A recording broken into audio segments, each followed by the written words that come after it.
हाँ जी, good morning बेटा। तो हमने लास्ट टॉपिक यूरेथ्रा तक कंप्लीट किया था। अब नेक्स्ट है बेटा पेनिस। पेनिस पार्ट जो है which is the copulatory organ in the male.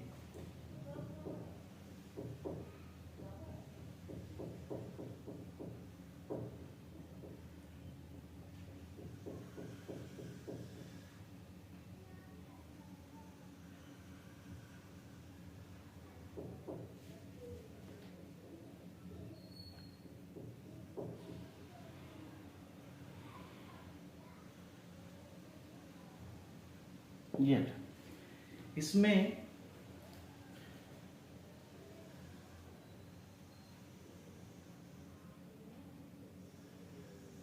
ये स्ट्रक्चर है। तो पेनिस को अगर ऐसे हम टीएस काटें और इसका स्ट्रक्चर ऑब्जर्व करें बेटा, तो इस तरह का स्ट्रक्चर होता है इसका।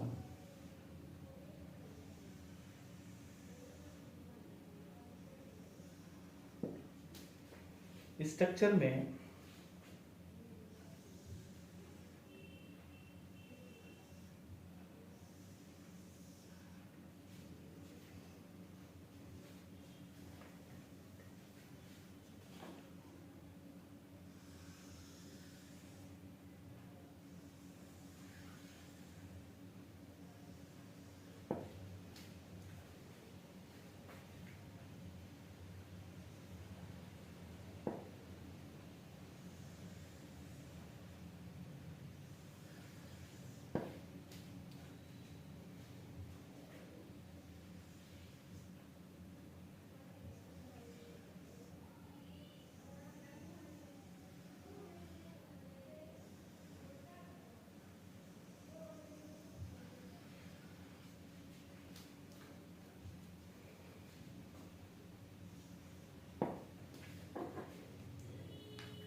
ये स्ट्रक्चर में यहाँ पे ये डीप आर्टरीज हैं। उसके बाद बेटा यहाँ अपर साइड में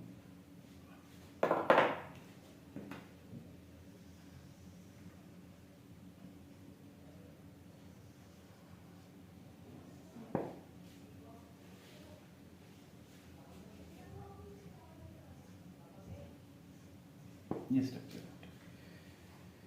So this is corpus cavernosum.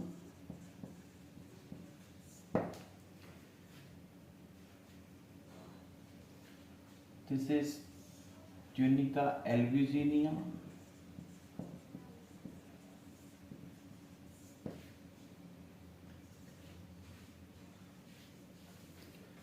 Deep artery of the penis.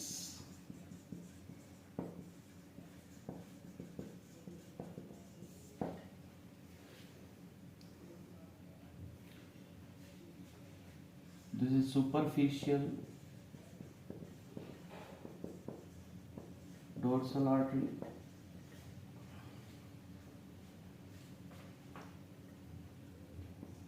Vein of penis.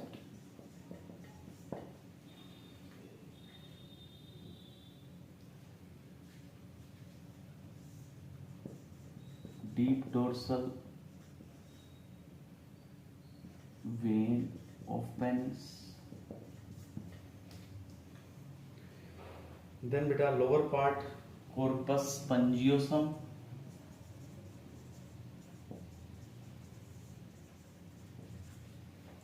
This is urethra.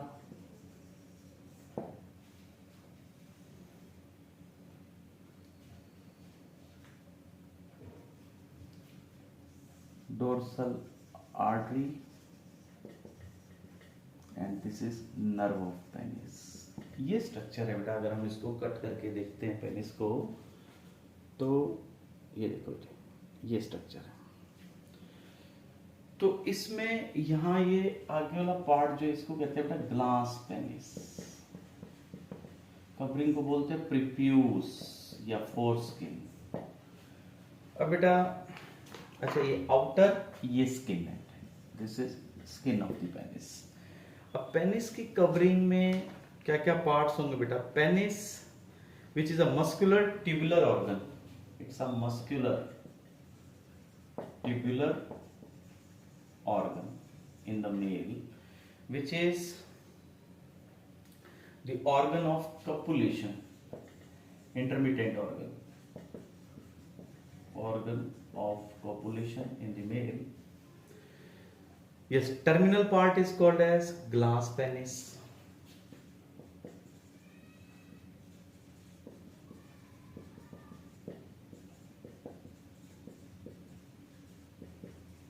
It's glass penis बेटा, ये आगे वाला स्वेलिंग वाला पार्ट जो है that is called as glass penis. It is covered with a movable skin which is called as prepuce.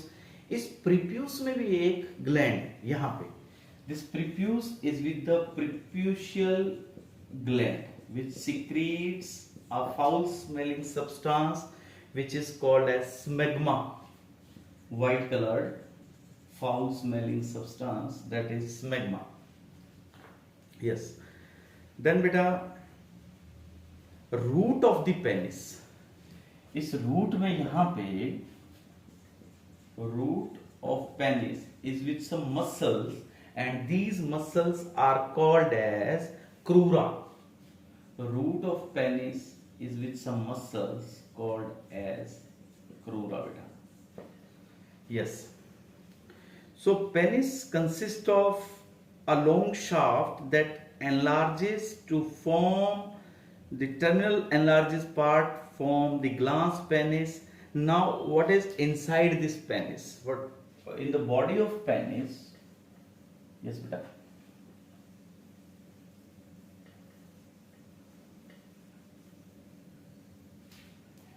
in the body of penis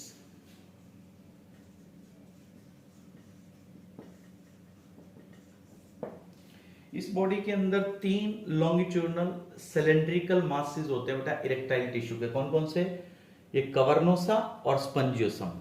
so there are 3 longitudinal cylindrical masses, 3 longitudinal cylindrical masses which cover the penis. These 3 longitudinal जो ये part है ना बेटा कवर्नोसा और spongiosum, ये actually erectile tissue है, यही main tissue है जिसमें ब्लड फिल होता है और जिससे पेनिस एनलार्ज होगा eight the time of copulation. जो पेनिस का साइज इंक्रीज होता है, जो हार्ड होता है, यहाँ पे साइनसेस होते हैं, एम्प्टी स्पेसेस होते हैं, उनमें ब्लड जब फिल होता है, जब ऑटोनॉमिक नर्वस सिस्टम से यहाँ स्टिमुलाई आती है तो ये इरेक्ट होता है बेटा, erection of the penis. Yes, तो इन 3 मासेस में से लेफ्ट और राइट, ये दोनों left and right, they are actually corpora cavernosa. ये दोनों corpora cavernosa, left and right. और सेकंड ये वाला पार्ट, ये क्या होता है बेटा? ये होता है कॉर्पस स्पंजियोसम। कॉर्पस स्पंजियोसम, ये 3 लेयर है इसमें, मतलब पेनिस में। अपर 2 लेफ्ट एंड राइट तो होगी कॉर्पोरा कवर्नोसा, और लोअर साइड में हो गया बेटा कॉर्पस स्पंजियोसम। अब ये जो दोनों है कवर्नोसा, ये यहीं तक आती है। ग्लास पेनिस जो होता है, दिस पार्ट, ग्लास पेनिस में ये पार्ट रहता है स्पंजियोसम, जो लेयर आएगी आगे that is spongiosum, not cavernosa. Yes बेटा, कॉर्पस स्पंजियोसम जो ग्लास पेनिस फॉर्म करती है, और पेनिस का जो ओपनिंग है ये वाला, this opening is called as penile और यूरेथ्रल मीटस।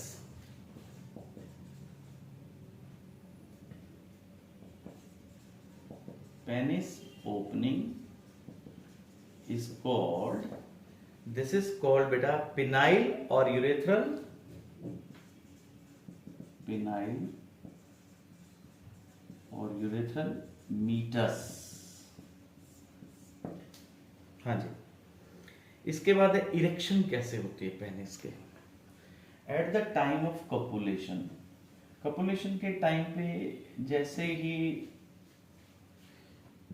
मैसेज आता है ऑटोनॉमिक, जो इरेक्शन एक्चुअली जो होगी at the time of sexual urge, तो ये होती है बेटा ड्यू टू वेस्कुलर टिश्यू, इसमें ब्लड की वजह से होती है ये। This is actually due to vascular phenomena. कैसे? जैसे ही सेक्सुअल अर्ग होती है ऑटोनॉमिक नर्वस सिस्टम से यहां मैसेज आता है, और इस जो ये वेस्कुलर, जो ये कवर्नोसा और स्पंजियोसम है, इनमें साइनसेस होते हैं बेटा। साइनसेस का मतलब एम्प्टी स्पेसेस। यहाँ पे साइनसेस होंगे और उनमें ब्लड फिल होगा साइनसेस के अंदर eight the time of sexual urge. तो जैसे इनमें ब्लड फिल होता है तो इसका साइज इंक्रीज करता है बेटा, पेनिस एनलार्ज होगा और इसका साइज इंक्रीज करेगा। तो रीजन क्या हुआ? Increase in blood supply, increase in blood supply in the penis tissue. Yes, तो ये सप्लाई कैसे इंक्रीज हुई? तो ये हुई बेटा dilation of penis arteries, dilation of penis arteries. It causes enlargement and hardening of penis, leads to enlargement and hardening. अब एक इंपॉर्टेंट बात और, तो क्या उस टाइम जो ये मसल्स थी पेनिस की, इनका क्या फंक्शन होता है? इस टाइम जो क्रूरा थी, यानी क्रूरा जो मसल्स बेस रूट में थी, crura remain relaxed at the time of erection of the penis. मैं रिपीट कर रहा हूं, पेनिस जो कि कॉपुलेटरी ऑर्गन है, जो कि यूरेथ्रा के ऊपर कवरिंग होती है बेटा, इसमें जो टिश्यू होते हैं, दैट जो कवरिंग होती है, दैट इज कॉर्पोरा कवर्नोसा और स्पंजियोसम की। कवर्नोसा लेफ्ट और राइट दो पार्ट्स में है। लोअर पार्ट में जो यूरेथ्रा है उसके आउटर कवरिंग जो होती है दैट इज स्पंजियोसम। जो कॉर्पोरा कवर्नोसा है वो तो यहीं तक ही आती है, देखो यहां तक, यहां तक। और जो स्पंजियोसम है वो ये वाला पार्ट, मतलब इसको आप, ये जो ग्रीन कलर में हमने शो किया है, this is actually spongiosum coat. तो कवर्नोसा यहां तक नहीं पहुंचा, this spongiosum forms this glans penis. ये जो स्किन बनती है वो स्पंजियोसम कोट की वजह से बनती है, नॉट ड्यू टू कवर्नोसा। फिर हमने पढ़ा इरेक्शन कैसे होता है at the time of sexual urge, due to autonomic nervous system, जिसको ऑटोनॉमिक नर्वस सिस्टम कंट्रोल करता है। यहाँ पे साइनसेस होते हैं इसमें, इस टिश्यू में, कवर्नोसा और स्पंजियोसम में। तो वो साइनसेस यानी एम्प्टी स्पेस, उस एम्प्टी स्पेस में जो आर्टरीज होती हैं पेनिस की, वो ब्लड फिल करती हैं। आर्टरीज कैसे ब्लड फिल करती हैं? क्योंकि वो डायलेट हो जाती हैं। क्यों डायलेट हुई? क्योंकि ऑटोनॉमिक नर्वस सिस्टम से मैसेज आए। डायलेट होने से यहाँ पे ब्लड फिल होता है, ब्लड फिल होने से इसका साइज बड़ा होता है और ये हार्ड होता है, that is called as erection of the penis. So now male reproductive system में हमने सारे पार्ट्स पढ़ लिए हैं। अब है बेटा जो ग्लैंड्स हमने पढ़ी, सेमिनल वेसिकल और जैसे कोपर्स ग्लैंड, और एक ग्लैंड और हमने देखी प्रोस्टेट ग्लैंड। इन ग्लैंड्स का क्या काम है? जो ये ग्लैंड्स होती हैं इनके सिक्रीशन साथ आते हैं बेटा। इनके सिक्रीशन बहुत इंपॉर्टेंट है एनर्जी सप्लाई के लिए, लुब्रिकेशन के लिए, और जो यूरेथ्रा के अंदर एसिडिटी होती है यूरिन की वजह से, उसको न्यूट्रलाइज करने के लिए। तो मेल की असेसरी रिप्रोडक्टिव ग्लैंड्स कौन सी हैं?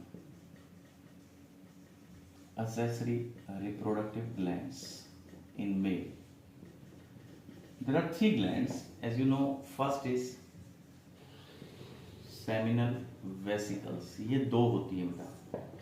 seminal vesicles अगर हम देखें कि एम्ब्रियो जब बनता है, जो मेल बेबी जो मदर में है, उस एम्ब्रियो में वोल्फियन डक्ट होती है बेटा, एक याद रखिएगा, Wolffian duct of embryo forms these seminal vesicles।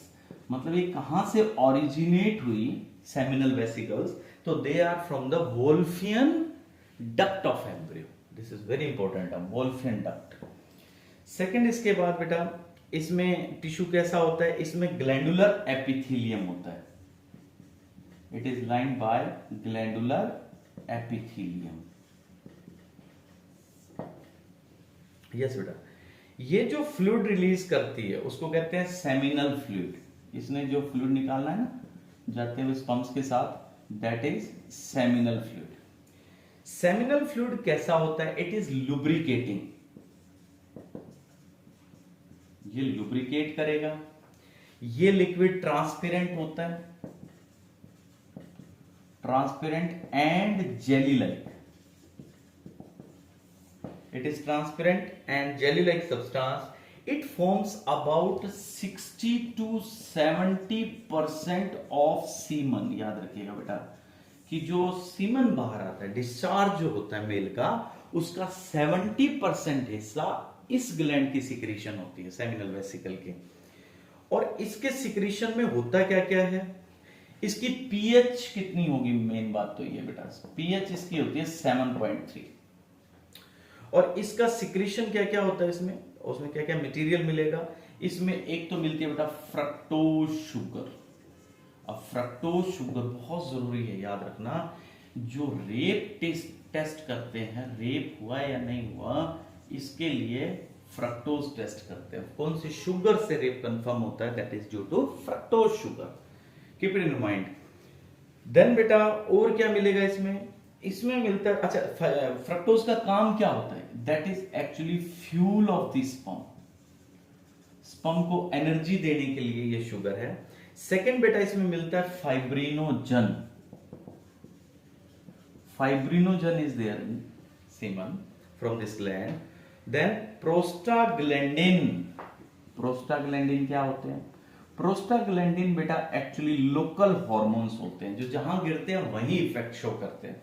तो इसमें आपने याद रखना, दे आर लोकल हॉर्मोन्स, जिस साइट पे गिरेंगे वहीं पे इफेक्ट शो करेंगे।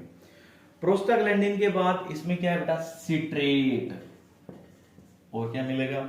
सिट्रेट के साथ मिलता है बेटा इनोसिटोल। इनोसिटोल के साथ कुछ प्रोटीन्स मिलते हैं, several proteins in the seminal fluid. इसके बाद नेक्स्ट ग्लैंड है बेटा, सेकंड ग्लैंड कौन सी आई? Prostate gland. सेमिनल वेसिकल्स कितनी होती है मेल में? 2, और प्रोस्टेट सिंगल होती है। देन बेटा prostate gland. Second gland is actually prostate gland. इसका ओल्ड एज में कैंसर भी होता है बेटा, और फिर इसको सर्जिकली रिमूव भी करवाना पड़ता है। तो प्रोस्टेट ग्लैंड का कैंसर जो होता है वो यूरिन के टाइम पे बहुत ज्यादा दर्द करता है, ओल्ड एज में होता है, बुजुर्ग लोगों के अंदर होता है बेटा ज्यादातर। प्रोस्टेट ग्लैंड जो कि कहाँ रखी हुई है? ब्लैडर के नीचे। देखो अपन इम्यून डायग्राम बनाया था ना अभी मेल रिप्रोडक्टिव सिस्टम का, ये वाला। यहाँ इस साइड से तो कौन सी डक्ट आ रही है? इजैक्यूलेटरी। आगे कौन सी जा रही है? यूरेथ्रा। और यहां पे एक ग्लैंड बनाई थी बेटा, अगर आपको याद हो तो, ये this is prostate gland, this one, ये जो मैं डार्क कर रहा हूं, ये प्रोस्टेट ग्लैंड है। कहां मिलेगी? Below the urinary bladder. और इसके 5 लोब्स होते हैं मैन में, there are 5 lobes of this gland. Second बेटा, अच्छा, ये हर लोब प्रोस्टेट ग्लैंड में खुलता है, फाइन अपर्चर्स होते हैं वहां पे। इसका सिक्रीशन कैसा होता है? इसको कहते हैं prostatic fluid. This is called as prostatic fluid. This secretion is actually milky. जो सीमन का मिल्की कलर है वो यहीं से आता है। It is thick stick, it is thick and sticky, thick and sticky jelly like material. और इसका जो ये फ्लूइड रिलीज होता है, ये 30% ऑफ सीमन फॉर्म करता है। इंपॉर्टेंट है बेटा, 30% of semen is by the prostatic gland. और क्या काम करता है ये? Help in sperm activation, help in sperm activation. Yes बेटा, इसके सिक्रीशन में क्या क्या मटेरियल है? प्रोस्टैटिक फ्लूइड के अंदर मिलेगा क्या क्या? यस बेटा, prostatic fluid which is with the citric acid.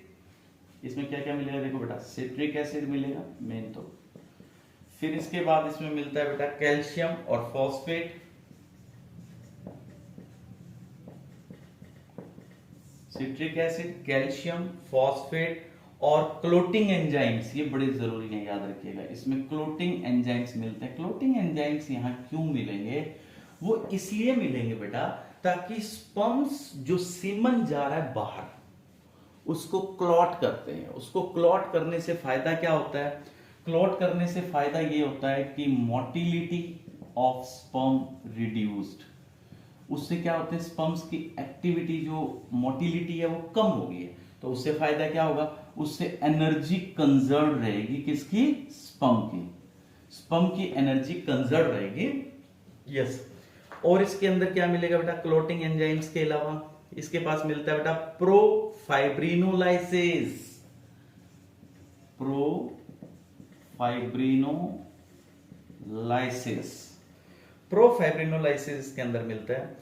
Prostate gland seminal vesicle fluid जो साथ आता है उससे जुड़ता है, और जैसे ही सेमिनल वेसिकल का फ्लूइड आता है, सेमिनल फ्लूइड, प्लस जैसे ही प्रोस्टेटिक फ्लूइड सीमन से मिलता है तो वो क्या कर देता है? उसको क्लॉट कर देता है। क्लॉट क्यों करता है मैंने भी बताया आपको, उसकी मोटिलिटी को कंजर्व कर देता है।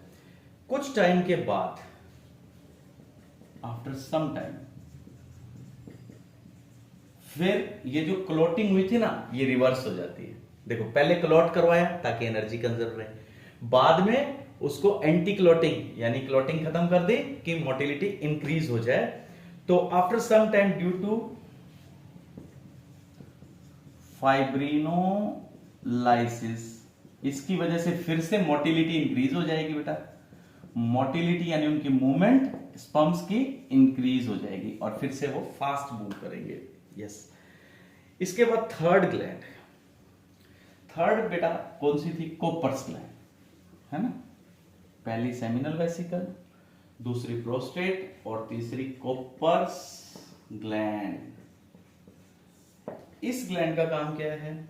ये लेटरल साइड में मिलती है। इसको बल्बो यूरेथ्रल ग्लैंड भी बोलते हैं बेटा, bulbo urethral gland, bulbo urethral gland.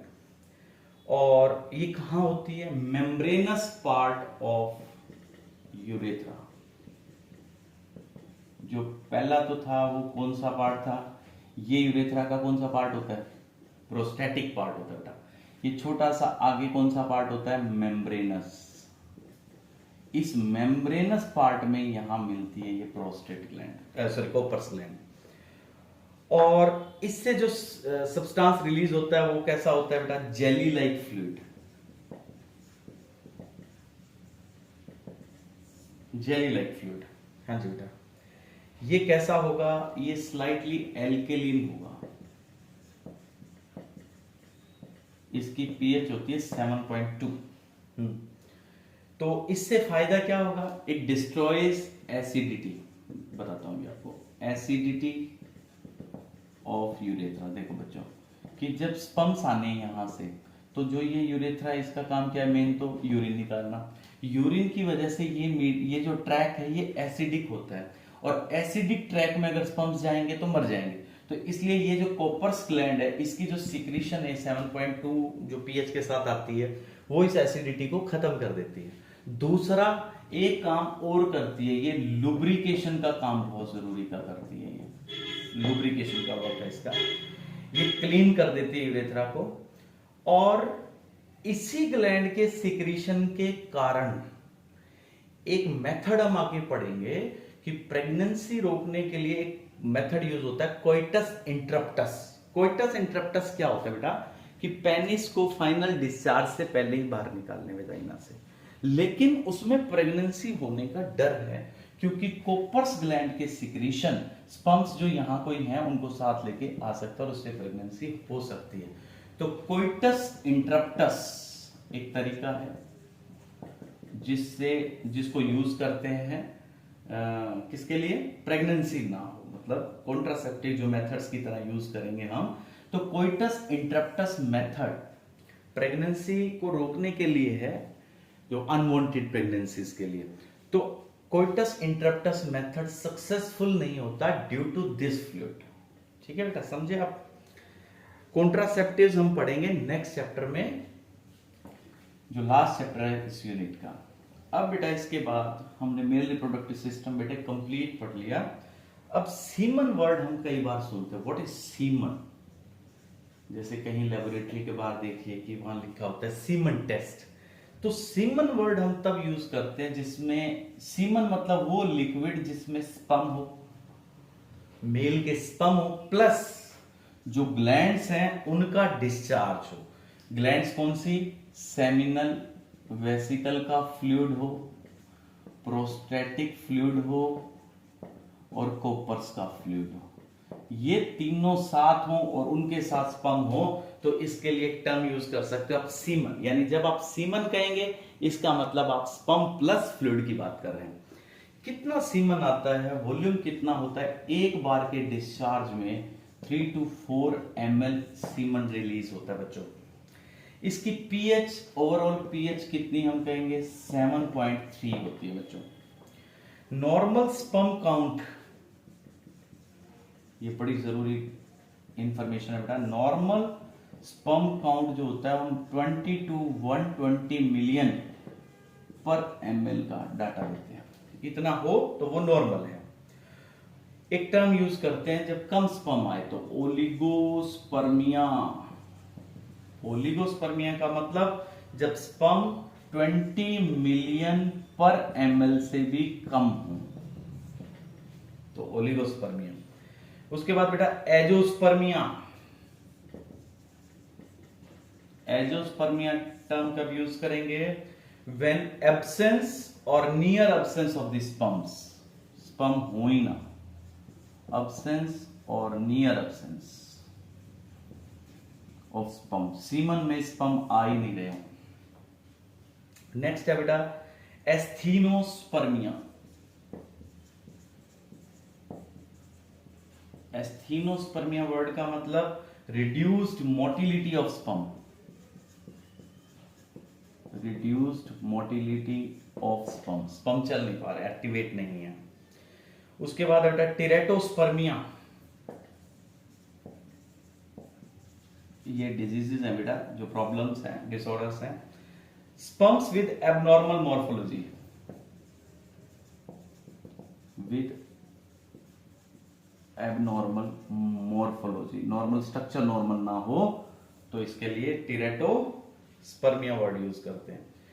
ठीक है बेटा, तो ये हमने कंप्लीट मेल का रिप्रोडक्टिव सिस्टम पढ़ लिया है, उसकी एक्सेसरी ग्लैंड्स देख ली हैं और उनके फंक्शंस देख लिए हैं। स्पर्म्स के साथ जुड़े जो प्रॉब्लम्स हैं वो हमने स्टडी कर ली हैं। तो ह्यूमन मेल अभी मैंने आपको बताया कि अप्रोक्सीमेटली 200 से 400 मिलियन स्पर्म्स एक बार में रिलीज करते हैं। तो नॉर्मल फर्टिलिटी के लिए कितने स्पर्म्स चाहिए आपको? नॉर्मल फर्टिलिटी के लिए किसी पर्सन को 60% sperms must have normal shape and size. 60% sperm normal shape और साइज के होने चाहिए बेटा, मस्ट है। और इस 60% का 40% जो हो वो मोटिलिटी प्रॉपर के साथ हो, 40% विथ फिगरस मोटिलिटी, मतलब स्पर्म प्रॉपरली मूव करते हैं फॉर नॉर्मल फर्टिलिटी रेट।